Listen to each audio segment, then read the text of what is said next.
Donc merci à tous d'être présents. Ce soir, j'ai le plaisir déjà de vous accueillir au Cercle de l'Union. Ça faisait 2 ans que nous n'avions pas fait d'événement au Cercle. Nous avions un rituel donc de conférence sur l'immobilier, un rituel annuel. Et grâce au partenariat que nous avons avec le Cercle, et je tiens à remercier ce soir Baudouin Saint-Olive et Charles-Henri Lattard qui nous accueillent et qui nous ont accueillis depuis plusieurs années dans ce lieu magnifique. Ce soir, donc, c'est l'occasion de vous donner une vision globale sur l'immobilier à Lyon et dans la région lyonnaise. Et vous l'aurez compris, le dénominateur commun de cette présentation et des 2 interlocuteurs qui vont intervenir ce soir, c'est moi-même, puisque j'ai la chance d'être associé à Gérald Châtel et à Emmanuel Mazille, qui vont faire donc une présentation. On va démarrer par l'immobilier résidentiel à Lyon, avec Barnes, qui est implanté à Lyon depuis plus de 7 ans, et qui est spécialisé, et je peux le dire, leader sur l'immobilier résidentiel haut de gamme à Lyon. Et ensuite, Emmanuel Mazille, qui est le directeur général associé chez Malch, fera un tour d'horizon de l'immobilier d'entreprise sur la région lyonnaise, avec donc la société Malch, qui, elle, existe depuis plus de 33 ans à Lyon, et dont le cofondateur se trouve au fond de la salle, et je remercie Olivier d'être venu ce soir. Donc je vais laisser la parole à Gérald, qui va démarrer par le tour d'horizon sur l'immobilier résidentiel. Bonsoir, merci d'être là. Effectivement, c'est un vrai plaisir de pouvoir à nouveau se réunir pour parler d'immobilier. L'immobilier résidentiel est une valeur refuge au sens propre désormais. Depuis toujours, le logement a été l'endroit où nous vivons, l'endroit où nous élevons nos enfants, l'endroit où nous travaillons depuis une dizaine d'années, et désormais c'est l'endroit où nous nous protégeons. Au début de la période Covid, de nombreuses positions ont été prises par des chambres de notaires, par des banques, pour affirmer et peut-être annoncer une baisse de prix de 10%.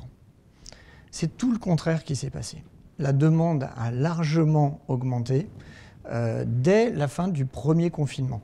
On s'est retrouvé à accueillir énormément de gens qui voulaient changer d'environnement, qui voulaient plus grand, qui voulaient une pièce pour pouvoir travailler justement chez eux, qui voulaient une pièce pour des loisirs. On sentait qu'il y avait cette notion de mieux. On voulait plus grand. Il y a plusieurs motivations qui stimulent un achat. Se loger, on vient de le dire, pour répondre à ses besoins, ses obligations, ses envies.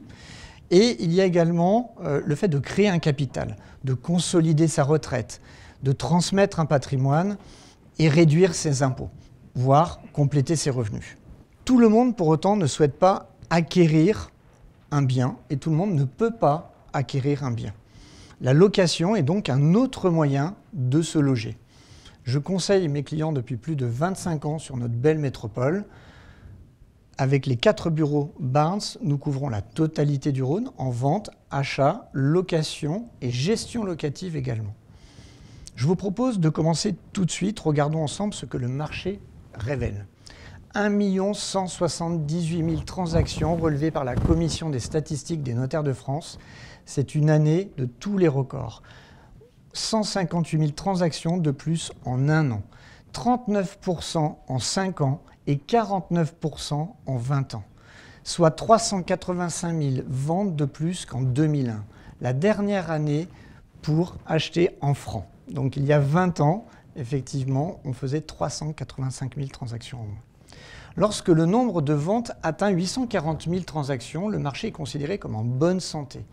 J'ai vécu les années 2001 à 2007. Si vous voyez les chiffres, aussi entre 790 000 transactions et 810 000 transactions, et nous n'avions pas du tout l'impression d'être dans un marché difficile.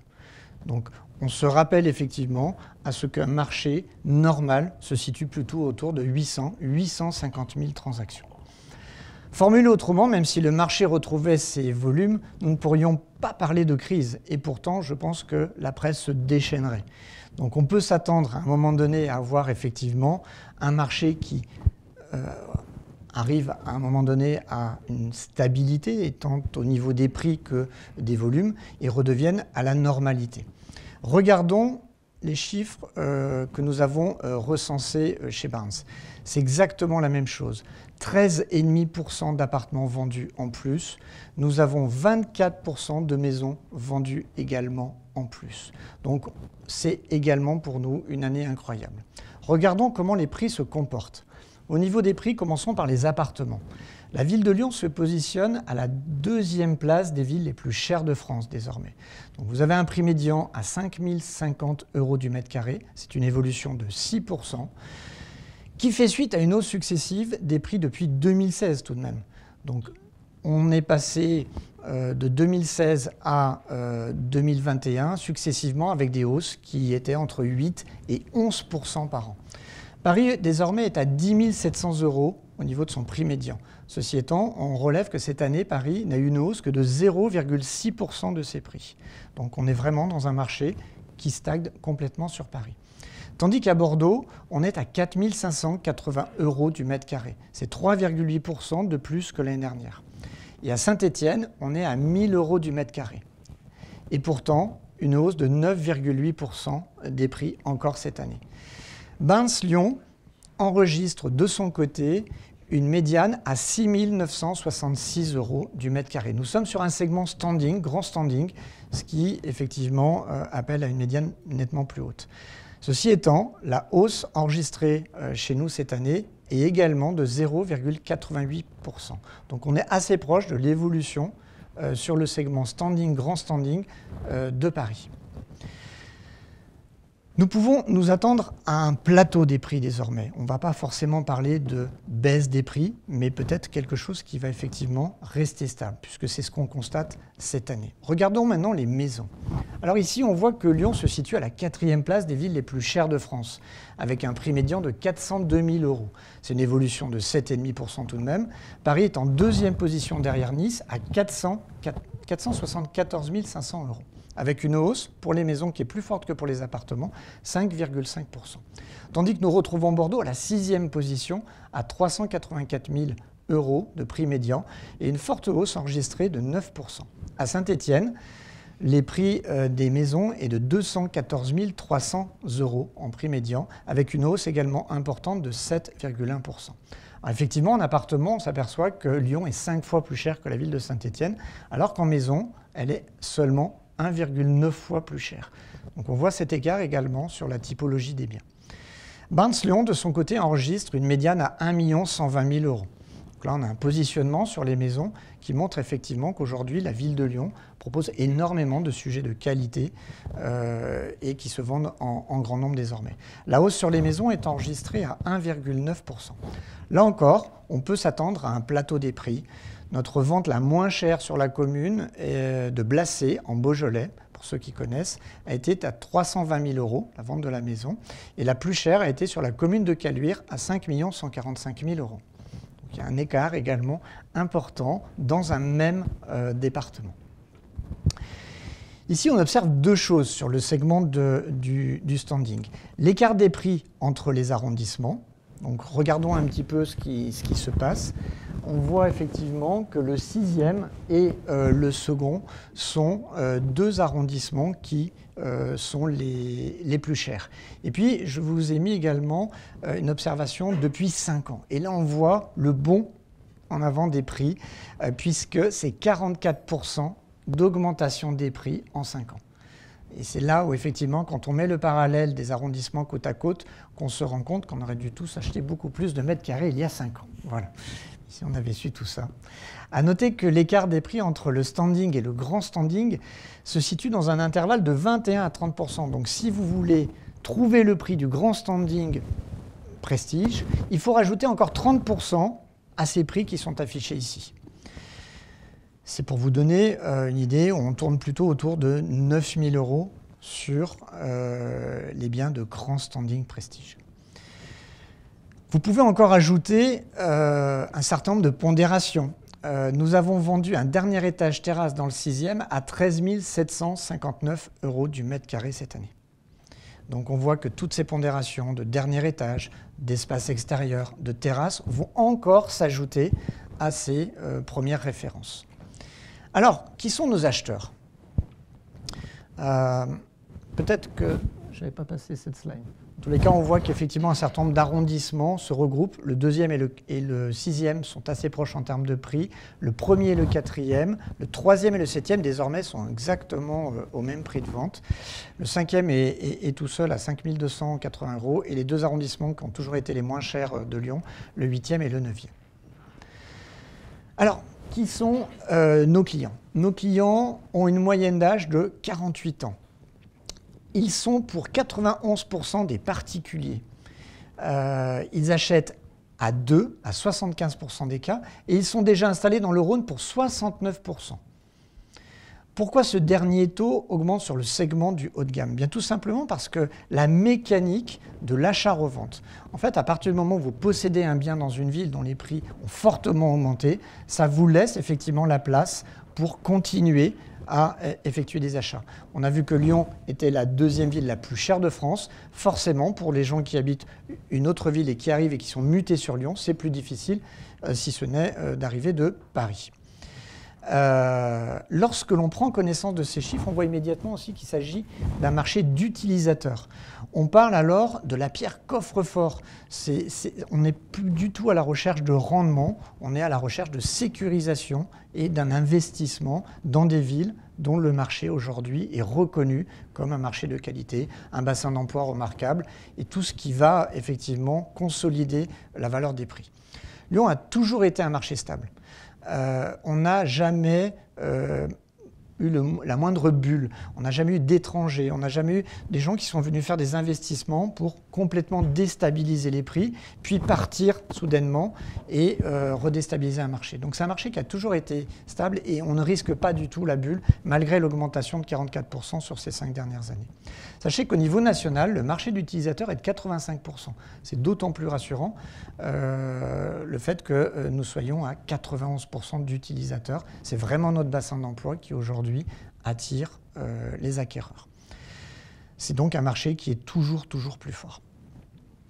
Alors, comme en début de projet, un vendeur doit fixer son prix. Alors comment aujourd'hui un vendeur fixe son prix?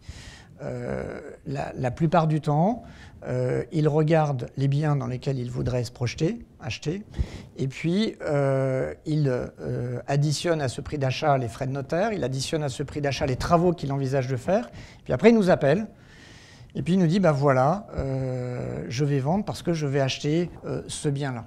Donc il faut le vendre au minimum à ce prix-là. Alors, on a une autre méthode d'évaluation. On ne peut pas totalement faire confiance à cette méthode. On a d'autres méthodes aussi. On a des clients qui nous disent, ben voilà, moi je l'ai acheté tel prix, j'ai payé tant de frais de notaire, j'ai fait tant de travaux et tout est neuf. Alors tout a été fait il y a 10 ans, mais tout est neuf. Et donc, il faut valoriser tout ça, consolider tout ça. Et puis on veut gagner un petit peu d'argent aussi. On a vécu depuis 10 ans, mais on veut repartir aussi avec un petit peu d'argent. C'est toute la difficulté qu'on rencontre lorsqu'on vient évaluer un bien chez un particulier.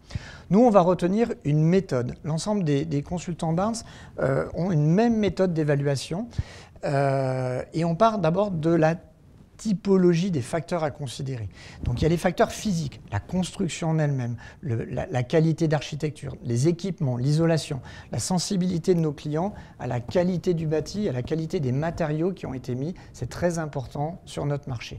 Juridique, les droits d'occupation, les servitudes ont un impact fort aujourd'hui sur les reventes de maisons. On est obligé de les considérer.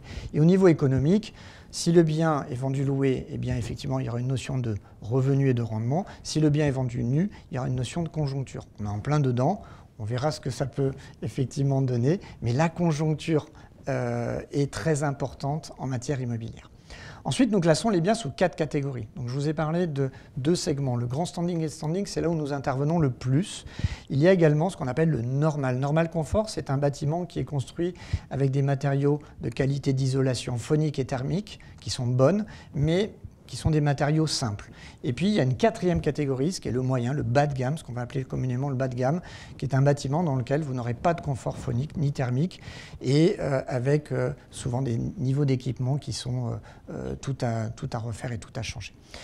Nous appliquons ensuite des coefficients de pondération, ces critères particuliers qui vont s'appliquer sur une même grille de pourcentage. Aucun consultant ne va évaluer avec une relative subjectivité de dire est-ce que c'est suffisamment lumineux, est-ce que c'est pas trop bruyant. C'est pas comme ça qu'on évalue un bien, on a vraiment des critères de pondération, on rentre ça dans des grilles, donc nos études de marché sont vraiment très fondées.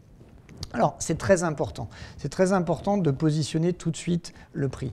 Pourquoi? Parce qu'on s'aperçoit après qu'il y a de la négociation. Ici, je vous livre les négociations qu'il y a eu en 2021 sur les biens. Alors, on s'aperçoit qu'il y a deux typologies de contrats, le mandat simple et le mandat exclusif, que vous connaissez tous. Et on s'aperçoit que dans le mandat simple, ce sont souvent les clients qui étaient dans le premier schéma de tout à l'heure, qui avaient évalué leurs biens, qui ont vu des agents immobiliers, qui veulent bien leur confier la commercialisation, mais qui ne sont pas tout à fait en adéquation avec le prix proposé. Donc nous, on se donne et on accepte, je ne peux pas vous dire qu'on n'accepte que les biens évalués à notre étude comparative des marchés, mais en tous les cas, on ne prend jamais un bien au-delà de 10% de ce que le marché révèle. Donc si le client veut plus de 10% de ce que le marché révèle, on ne prend pas la commercialisation du bien. Et ça, c'est important, effectivement.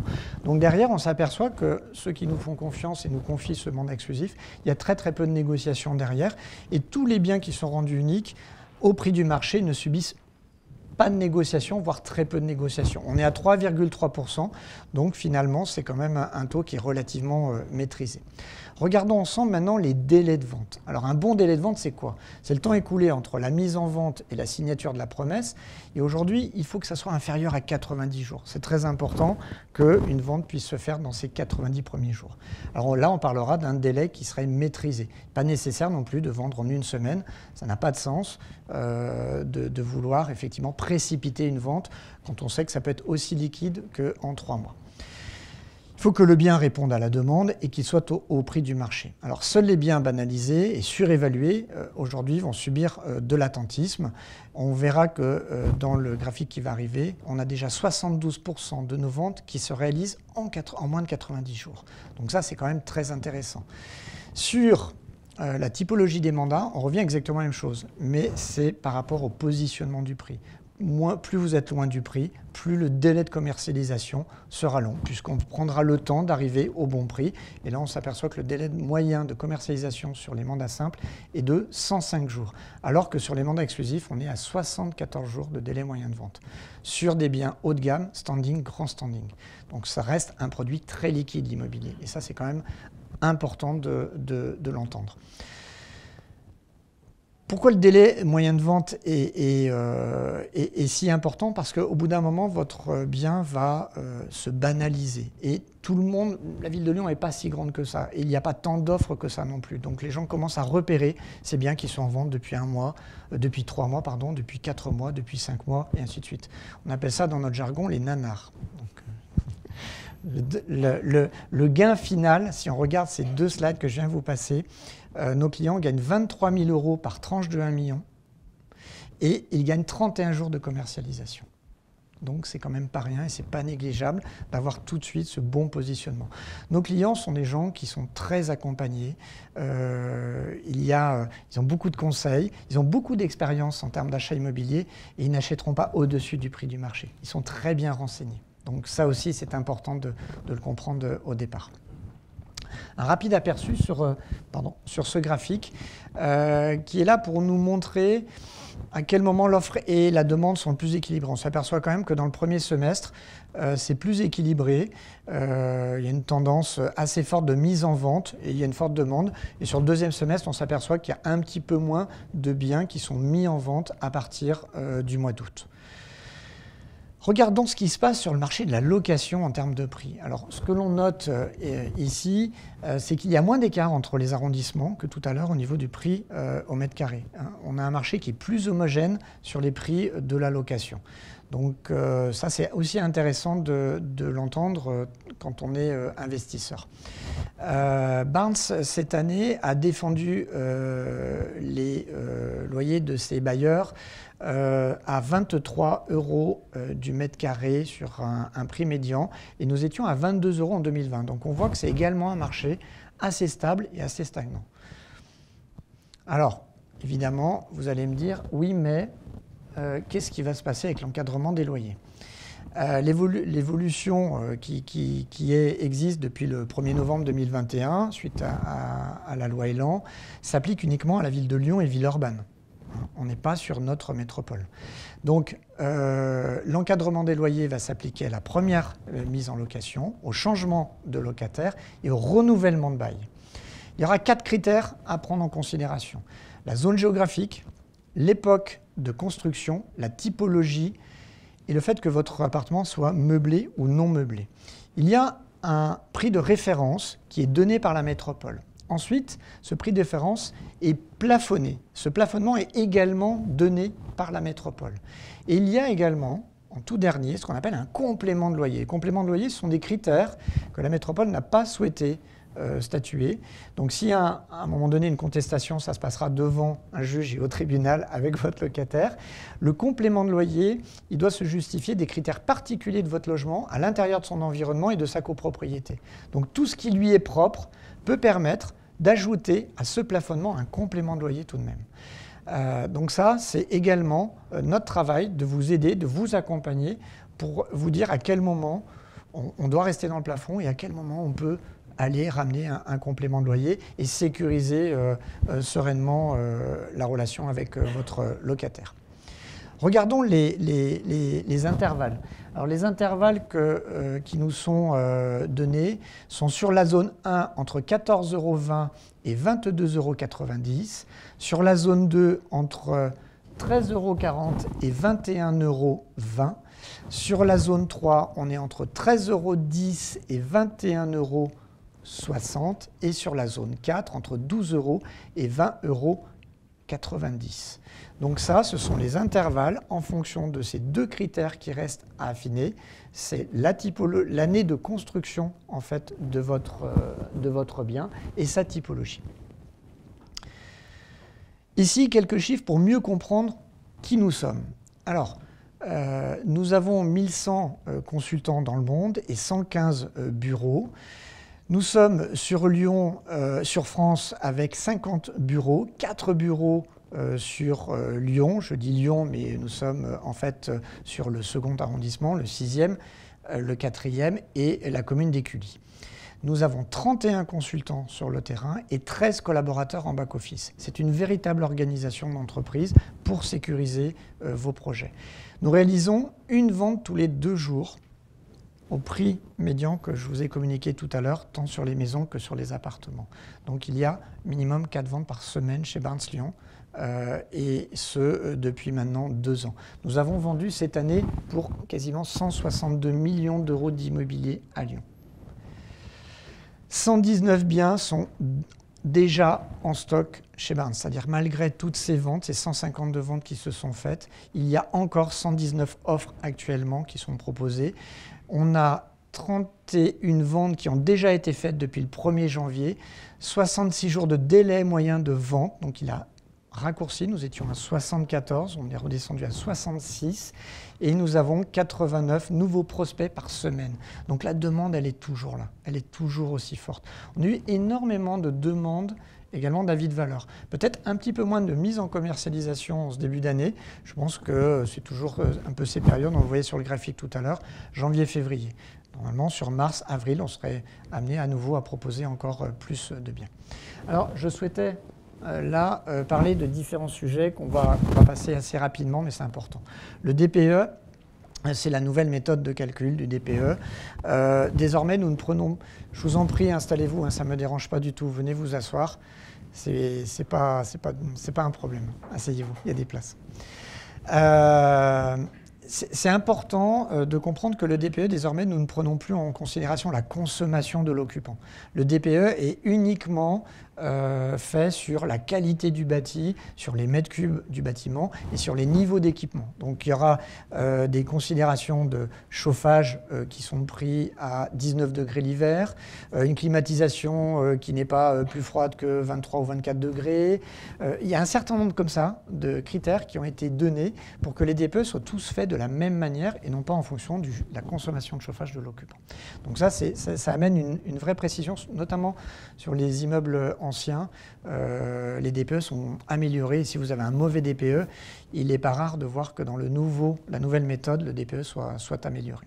En tous les cas, ce qu'il faut savoir également, c'est qu'on a beaucoup moins de passoires énergétiques en 2021 qu'en 2011. En 10 ans, les gens avaient anticipé, les propriétaires avaient anticipé, on en a beaucoup parlé, et je pense que ça a vraiment eu son effet parce qu'on a vraiment enregistré nettement moins de ventes en 2021 dites passoires énergétiques au niveau national. Alors les nouvelles contraintes, je ne reviens pas sur la loi Elan que l'on vient de parcourir. Les nouvelles contraintes liées sur le crédit immobilier, c'est le Haut Conseil de stabilité financière qui a décidé de mettre des règles beaucoup plus contraignantes à partir du 1er janvier. Et donc désormais, le taux d'effort sera plafonné à 35%, assurance incluse. Donc quel que soit votre reste à vivre, c'est le taux d'effort qui est regardé désormais. Donc ça peut effectivement affecter un certain nombre d'investissements. Et la durée limite est de 27 ans, mais là pour le coup on est rarement concerné par cette durée limite. La libéralisation totale de l'assurance emprunteur, c'est quelque chose qui est très intéressant parce que vous allez pouvoir tous regarder de plus près cette assurance qui vous a paru pas si cher. Pourquoi? Parce que le taux était tellement bas qu'on ne les a pas tellement bien regardées, ces assurances, depuis 5 ans. Et finalement, on s'aperçoit qu'on peut gagner beaucoup d'argent si on renégocie son assurance emprunteur. Donc ça, c'est quelque chose qui a été adopté par l'Assemblée nationale le 25 novembre et qui aujourd'hui doit passer par le Sénat pour être mis en application. La nouvelle réduction d'impôt pour les bailleurs. Alors ça, c'est le dispositif COS. Je ne sais pas si vous le connaissez. C'est un dispositif sur lequel il n'y a pas eu beaucoup de publicité. Il est intéressant. Ça oblige un propriétaire bailleur à baisser son loyer au niveau du parc social. Du coup, l'amélioration qui a été faite, auparavant, ça se traduisait par une réduction, une déduction d'impôt, et désormais, ça sera une réduction d'impôt. Donc, plutôt que sur le montant déclaré, ça sera sur votre montant payé. Donc, l'avantage fiscal est grandement amélioré. On a également une baisse de la taxe d'habitation pour les plus aisés. Elle n'existe plus pour les foyers les plus modestes, mais elle existe encore pour les foyers les plus aisés. Alors, cette année, nous aurons un dégrèvement à terme de 65%, mais cette année, on passera par un dégrèvement de 30% sur le montant qui sera réglé. Donc, c'est toutefois, effectivement, définitivement, une taxe qui va disparaître du paysage fiscal en 2023. L'interdiction d'installer de nouveaux chauffages au fioul. Donc, avis à ceux qui ont des maisons, vous pouvez continuer à les entretenir si votre chauffagiste trouve un moyen de les réparer. Vos chaudières sont réparables et c'est autorisé de les réparer. Ceci étant, si la chaudière n'est pas réparable, vous n'aurez plus du tout la possibilité, à partir de cet été, ça a été repoussé un tout petit peu, mais au 1er juillet, vous ne pourrez plus changer votre chauffage au fioul. Et vous devrez changer de mode de chauffage. Alors dans les campagnes, là où il n'y a pas le gaz, je pense que tout le monde va passer en PAC, mais pompe à chaleur, mais c'est à peu près la seule solution qui va se présenter pour chauffer ces grands volumes et ces grandes maisons. Au niveau du gel des loyers des passoires thermiques, nous arrivons donc à compter du 22 août, un gel total de tous les appartements qui sont classés F et G. Donc il n'y aura plus du tout possibilité d'augmenter les loyers. Et je rappelle également que ce n'est pas si loin que ça, mais il y aura une interdiction de les louer à partir de 2028. Donc, ça sera aussi important de commencer cette rénovation énergétique pour garder la valeur de son patrimoine. Sinon, effectivement, ça va réduire les possibilités de transmission. L'obligation d'audit énergétique pour les ventes, cette fois-ci, de passoires énergétiques, des passoires thermiques, pardon, c'est toujours sur les étiquettes F et G. Donc on aura obligation désormais de faire un audit complet avec l'estimation du coût des travaux, et ce, à partir du 1er septembre 2022. Donc un acquéreur se verra apporter une nouvelle information s'il achète un bien de ce type-là. Mise en place d'un service public de rénovation énergétique. Le chantier est quand même important et donc l'État a mis en place 2 services qui permettront aux gens concernés d'être accompagnés sur les modalités. Alors je vous partage ici, en principe, je sais que vous aimez bien cette séquence. Alors on vous montre quelques beaux sujets qui ont été vendus cette année dans l'Ouest lyonnais notamment. Une splendide propriété de plus de 4 millions d'euros. On avait 882 mètres carrés habitables. Il y avait piscine intérieure, piscine extérieure, jacuzzi intérieur, jacuzzi extérieur, salle de sport, salle de cinéma. Il y avait tout y était. Et cette maison a trouvé preneur auprès d'un Lyonnais. Donc c'est un Lyonnais à un Lyonnais. Nous avons vendu également en presqu'île un magnifique appartement de 273 mètres carrés à plus de 3 millions d'euros sur les quais, pas très loin d'ici, avec une très belle vue sur la colline de Fourvière. C'est un appartement qui était vraiment dans un bel immeuble, 4 chambres et il y avait un garage également dans la cour. Nous avons vendu cette superbe villa dans les Monts d'Or à plus de 4 millions d'euros également, 512 mètres carrés, 5 chambres, avec un terrain de 5400 mètres carrés, mais qui était comme ça. Vous l'avez visité peut-être? Vous voyez, je ne mens pas, hein. Le terrain était comme ça. Mais voilà, cette maison s'est vendue effectivement à plus de 4 millions d'euros, avec une très belle piscine et une vue incroyable. Il faut aimer, exactement. Nous avons un autre sujet sur l'Ouest lyonnais, qui est un appartement qui avait une piscine sur sa terrasse. Un bien vraiment, là, pour le coup, qui était luxe. Hein. On était vraiment dans la catégorie plus, très compliqué, parce qu'un acquéreur a toujours envie de personnaliser quand on arrive à ce niveau de prix. Et là, on ne peut plus rien faire. Hein. On arrive, on achète tel quel et on ne retransforme pas au vu du prix du mètre carré. Donc, il faut trouver effectivement cette belle rencontre qui se fait entre un vendeur et un acquéreur. Et ça a pu se faire cette année et on est très heureux pour ces deux. Alors là, vous avez dû voir également cette maison. C'est une maison, alors là, c'est plus une œuvre d'art, puisque c'est l'artiste Antilovag qui a réalisé cette maison. Il se trouve que cette maison a nécessité 5 ans pour être construite. C'est un maillage de tiges de fer sur lequel on vient apposer des bétons, et les bétons sont lissés à la main jusqu'à obtenir ces bulles parfaite, et ça a mis 5 ans pour réaliser cette maison d'environ 350 mètres carrés. Donc cette maison bulle a trouvé preneur dans des conditions un peu particulières, je vous le révèle tout de même. C'est une vente qui s'est faite avec un démembrement. Donc nos propriétaires en fait restent dedans, vont pouvoir jouir en fait du bien encore 5 ans, et les acquéreurs en fait achètent ce bien d'exception à un prix diminué en laissant la jouissance encore pendant 5 ans aux propriétaires. C'était le souhait des vendeurs. Ils aiment tellement leur maison que c'était compliqué de partir pour eux. Et on a trouvé cette solution. Et cette solution, en fait, on l'a partagée. En tous les cas, on a trouvé cette solution grâce à Barnes Viager Paris. Et c'est un fonds d'investissement qui est venu acquérir ce bien pour qu'il trouve preneur. Donc on a aussi, lorsqu'à un moment donné on est confronté à une vraie difficulté, la possibilité de s'appuyer sur Barnes Paris, sur différents métiers. Et ça, c'est vraiment la force aussi du réseau. Et ça nous permet de réaliser ce type de transaction. On est très heureux pour les propriétaires qui nous avaient confié l'exclusivité depuis 3 ans, je crois. Donc une vraie fidélité aussi, mais ils étaient conscients de la particularité de leur bien. Et enfin, ce très bel appartement est également à quelques pas d'ici, qui s'est vendu à plus de 2 500 000 euros, 300 mètres carrés, magnifique appartement ancien, rénové en étage intermédiaire, pas d'extérieur, mais voilà, très belle vente. Nous avons actuellement en vente un hôtel particulier sur la rive gauche. Là, on est également dans un produit d'exception. On est sur plus de 800 mètres carrés. Vous avez 350 mètres carrés habitables. Vous avez 300 mètres carrés de garage. Vous avez une piscine sur le toit, comme vous pouvez voir, avec une vue absolument splendide, une cuisine d'été, un hammam. Tout ce qui apporte tout le confort au quotidien d'un produit d'exception. Nous avons également en vente cet appartement sur les quais, encore une fois, pas très très loin d'ici.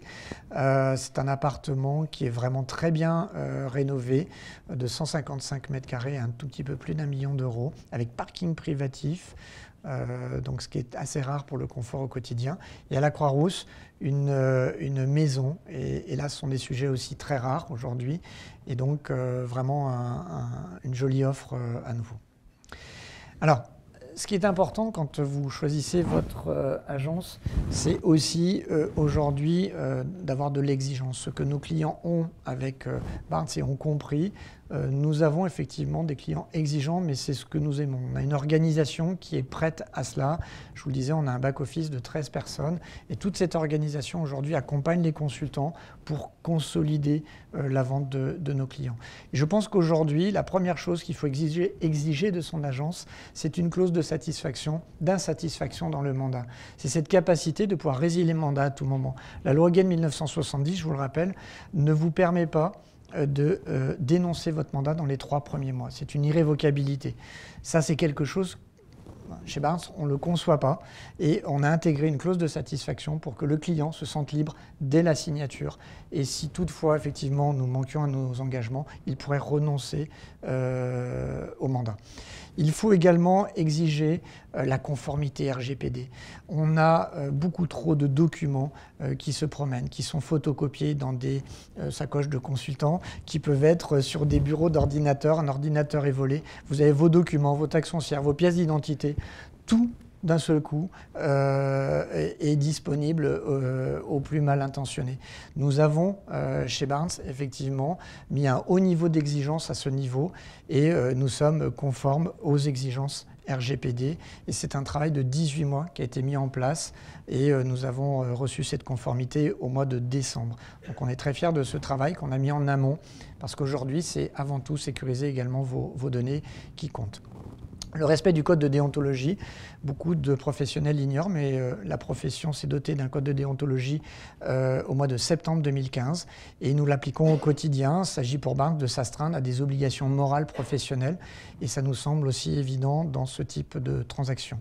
Enfin, l'excellence, le programme Excellence est un programme que nous déployons justement au travers de notre organisation. Aucun consultant aujourd'hui ne peut diffuser un bien si le dossier n'est pas constitué en amont. On a des obligations de loi Allure qui, depuis 2014, c'est bien qu'elles soient arrivées, mais en fait obligent à transmettre des documents à l'acquéreur au moment du compromis. Ça veut dire que l'acquéreur, lorsqu'il vous fait une offre, vous attendez 3 semaines pour avoir un rendez-vous et signer votre compromis chez un notaire. Il a encore 10 jours pour se rétracter. C'est-à-dire que vous suspendez votre commercialisation pendant 1 mois et demi. Et ça, c'est un risque qu'il ne faut pas courir. Le meilleur moyen de ne pas courir ce risque, c'est de constituer votre dossier au démarrage, à la prise du mandat, au démarrage de la première visite. Ce qui fait que l'acquéreur a tout de suite toutes les informations, plutôt que de les détenir au moment du compromis, d'apprendre quelque chose par le notaire. Il n'y a rien de pire pour un acquéreur.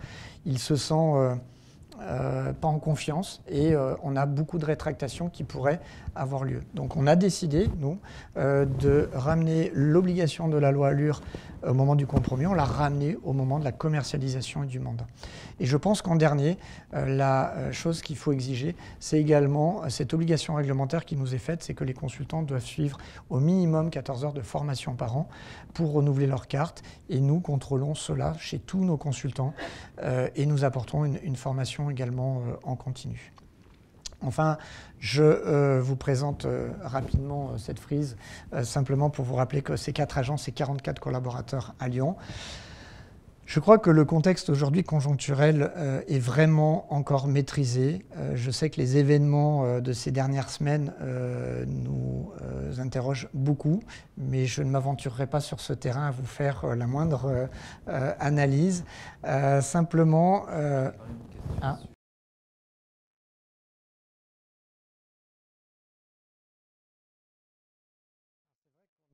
On en entend beaucoup parler de cette augmentation des taux. On annonce l'augmentation des taux. Moi, je pense qu'il n'y a absolument aucun risque. Aucun risque. Alors, monter un tout petit peu. On était à 0,95 sur 15 ans. Si demain on monte à 1,30, 1,35, ce n'est pas un ordre de grandeur qui peut empêcher les transactions immobilières. Donc c'est peut-être cet ordre de grandeur que nous allons subir sur cette année. Mais la stabilisation déjà des prix permet cette petite montée des taux. Donc ça permettra d'absorber. Mais derrière, c'est... Dans toute situation exceptionnelle, il y a des mesures exceptionnelles. Et aujourd'hui, le cadre n'est pas suffisamment libéré pour que les taux soient lâchés. Un bon niveau de taux, c'est celui qui va être soutenable. Et pour qu'il soit soutenable, il faut qu'il soit soutenable pour les ménages. On ne peut pas se permettre de ne pas donner de la solvabilité à la demande. Il faut qu'il soit soutenable pour les entreprises. Et les entreprises viennent de subir 2 ans de Covid. Il n'est pas question aujourd'hui de remonter les taux et de mettre les entreprises en difficulté. Et puis enfin, ceux qui ont le plus de poids, ce sont les États. Et que ce soit les États-Unis ou que ce soit l'Europe et la France en particulier, les États s'engagent tous sur une transition énergétique. Et il va falloir pouvoir, c'est un élément déterminant, mais il va falloir pouvoir soutenir cette transition. Et donc, les États ont besoin également de garder un taux faible. Donc, à partir du moment où tout le monde en a besoin, je ne vois pas comment, effectivement, les banques pourraient remonter les taux importants. On me dit que j'ai fait trop long. Merci, c'est ça. Merci beaucoup Gérald. Si vous avez des questions, vous pouvez les poser dès maintenant à Gérald sur la partie immobilier. Et puis après, je reste évidemment pour... Et je prépare la transition pour l'immobilier d'entreprise. Est-ce que la question des travaux à venir, je pense en particulier au plan pluriannuel de travaux qui est en train de se mettre en place, est-ce que c'est quelque chose que vous prenez en compte d'une manière ou d'une autre? Oui. En fait, c'est très important, c'est de voir effectivement... alors, vous êtes à quelle étape aujourd'hui? J'ai acheté il y a 4 ans. Oui.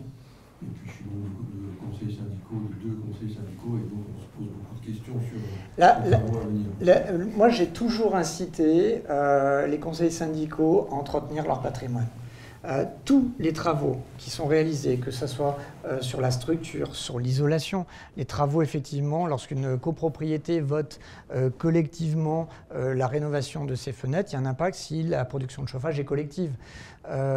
Et tout ça, effectivement, c'est pris en considération. C'est très important. Nos acquéreurs ont besoin également de savoir que lorsqu'ils rentrent dans une copropriété, ils voient un logement qui leur plaît. Mais si les parties communes et si la façade ne leur plaît pas, il y aura un vrai frein. Et on ne pourra pas, nous, déclencher cet acte d'achat.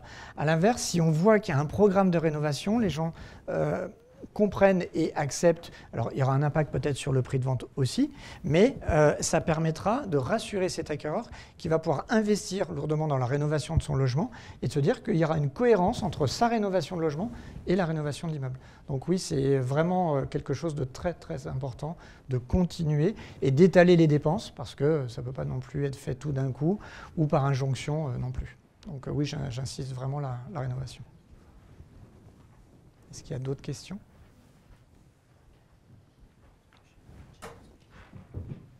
Non, ça ira. Eh bien, je passe la parole à Emmanuel, vas-y. Merci Gérald. Emmanuel. Bravo.